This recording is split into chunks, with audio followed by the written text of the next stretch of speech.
아빠까빠 간단하게 보고 듣는 인도네시아 뉴스 5월 10일 월요일 시작합니다. 좋아요와 구독 버튼 잊지 마세요. 5월 9일 기준 인도네시아 코로나19 현황입니다. 신규 확진자 수는 전날에 비해 3,922명 추가된 171만 3,684명, 사망자 수는 170명 추가된 47,012명, 회복자 수는 4,360명 추가된 156만 8,277명입니다. 지역별로는 자카르타에서 가장 많은 신규 확진자가 발생하였습니다. 오늘의 환율 소식입니다. 백제은행 오늘 오전 9시 기준 US달러 살 때 14,147루피아, 팔 때 14,167루피아입니다. 루피아 대 하나 정보입니다. 하나은행 오늘 오전 10시 기준 매매 기준율 100루피아에 7.91원으로 측정되었습니다. 오늘의 첫 번째 소식입니다. 국영 바이오파르마 제약사는 코로나19 민간 백신 접종 비용을 1회 접종 시 50만 루피아, 2회 접종은 100만 루피아로 계획하고 보건부 허락을 기다리고 있는 것으로 알려졌습니다. 민간 기업이 지불하는 백신 접종 비용에 대하여 국영 바이오파르마 제약사는 백신 접종 비용은 1회 접종 시 50만 루피아, 2회 접종 시 100만 루피아로 계획하고 있다고 밝혔습니다.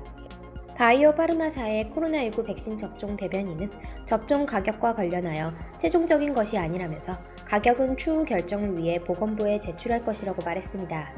바이오파르마사는 인도네시아 상공회의소와 함께 민간 백신 프로그램에 대한 기준을 설정했습니다. 첫 번째로 민간 백신 접종 조건 중 하나는 회사가 전 직원에게 코로나19 백신을 맞게 하려면 계약금 50%를 지불해야 합니다. 둘째는 백신 분배 문제로 보건부 자료에 따르면 백신 분배 우선순위 원칙은 레드존 지역입니다. 셋째는 경제 활성화를 위해 노동 집약적인 회사에 우선 접종한다는 것입니다. 국영 바이오파르마 제약사 마케팅 스리 하르시 이사는 사내에 의료시설이 있는 회사에게 백신을 우선 공급할 수 있다. 만일 보건시설이 없는 사업장은 바이오파르마사의 지원을 받을 수 있다고 말했습니다. 백신 접종 운영사는 정부 백신 접종 프로그램과 겸하지 않아야 하며 2021년 보건부 장관 규정 제10호에 따른 요건을 충족해야 합니다. 백신 접종은 5월 첫 주부터 시행되며 1, 2차 접종 신청 회사는 17,387개 회사에 이르고 5월 21일까지 3차 신청을 받고 있습니다. 백신 접종은 우선 도착한 시노팜 백신을 중심으로 접종합니다.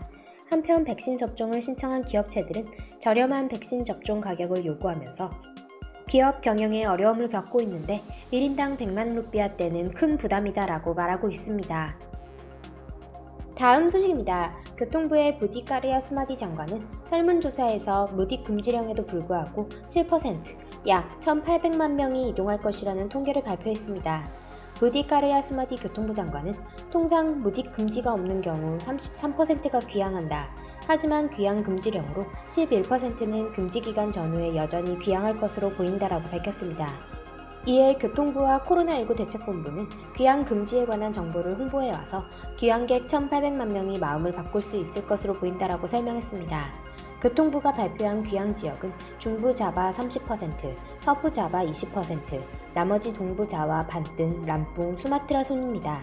또 다른 여론조사 기관인 인디카토르 폴리틱은 코로나19에도 불구하고 귀향하거나 여행 또는 관광하려는 국민은 20.8%로 여전히 높다고 지난 5월 4일 발표했습니다. 담당자는 이 20.8%는 상당히 높은 수치이다. 이 수치를 주목해야 할 것이라고 말했습니다. 국민들이 귀향하는 요인 중 하나로는 귀향 금지에 대한 반항 효과와 관련이 있습니다. 설문조사에 따르면 응답자의 76.6%는 귀향 금지가 효과적일 것이라고 믿지 않았습니다. 또한 응답자의 53.1%가 귀향 금지 단속을 믿지 않는다라고 말했습니다. 르바랑 귀향을 결정한 대부분의 주민들은 자동차와 오토바이, 모두 개인 차량을 이용할 것으로 나타났습니다. 경찰 당국은 2021년 르바랑 귀향 금지령에도 불구하고 귀향하려는 국민들을 막으려고 전국 381개 검문소를 마련했습니다. 경찰 당국은 고향으로 가는 길은 쉽지 않을 것이다. 한번 통과된다고 해도 또 검문소를 만날 것이고 결국 되돌아가야 할 것이다 라면서 지름길을 통해 결국 마을에 들어간다 해도 격리당할 것이라고 강조했습니다. 하지만 지난해에 이어 올해에도 르바랑 귀향 금지령이 더 강화되자 지난 주말 전국 주요 국도, 지방도로와 버스터미널 주변은 밀려드는 차량으로 가득했습니다. 경찰 당국은 5월 8일 토요일 서부 자와주 까라완 검문소에서 1,600대 차량을 되돌려 보냈다고 설명했습니다. 또한 경찰 운영 개발국은 귀향금지 차단 결과를 보고하면서 5월 6일부터 8일까지 700개 이상의 장소에서 74,879명의 여행자를 차단시키고 오토바이 1,249대와 자가용 13,238대를 복귀시켰다고 발표했습니다.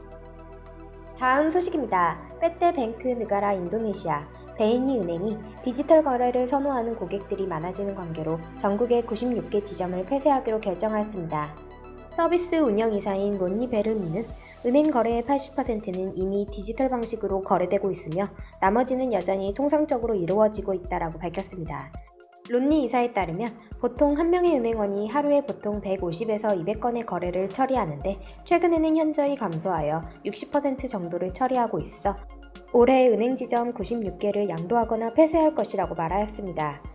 베이니 은행 정보통신 담당 이사인 하리안 또노는 현재 은행 서비스는 두 가지 방식으로 운영되고 있다. 하나는 지속적으로 개선하고 있는 디지털 서비스이고 다른 하나는 거래는 계속 줄고 있지만 창구 서비스로 계속 운영되고 있다. 대면 거래는 계속 감소하는 추세라 은행 창구 직원을 줄이고 디지털 서비스를 늘려가고 있다고 말하였습니다. 베이니 은행 디지털 서비스는 모바일 뱅킹, ATM, 인터넷 뱅킹, EDC 등 다양한 채널을 가지고 있는데 우리 은행에서는 특히 모바일 뱅킹 서비스에 집중하고 있다고 하리안 또노 이사는 말하였습니다.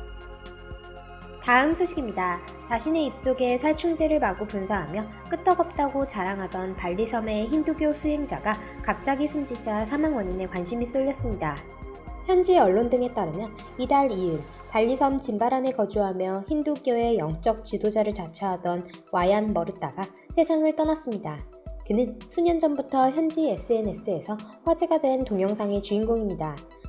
동영상에서 그는 파리, 모기, 바퀴벌레 등 가정 해충을 잡는 살충제 캔을 흔들어 보인 뒤 수십 초씩 웃는 얼굴로 입속에 분사하는 행동을 반복했습니다. 한 손으로 살충제를 분사하고 다른 손으로는 춤추는 듯한 동작을 보여줬습니다. 와야는 기괴한 행동으로 유명해졌고 그가 사용한 살충제 바이곤까지 관심을 받았습니다. 그는 이달 2일 오전 진바란 병원으로 옮겨져 사망 선고를 받은 뒤 다시 한번 화제가 됐습니다. 네티즌들이 그의 사망 원인을 잦은 살충제 흡입이라고 의심하자 가족들은 즉각 부인했습니다. 가족들은 살충제를 분사하는 동영상은 2년여 전에 촬영된 거고 그 뒤로 가족들이 말려서 더는 살충제를 입에 분사하지 않았다며 사망 원인은 심장마비라고 주장했습니다. 이어 침대에서 떨어져 바닥에 쓰러져 있는 채 발견돼 병원으로 옮겼지만 숨졌고 사망 진단서에도 사인이 심장마비로 적혔다라고 덧붙였습니다. 5월 10일 인도네시아 소식 여기서 마치겠습니다. 유익한 정보 되셨다면 좋아요와 구독 버튼 부탁드립니다.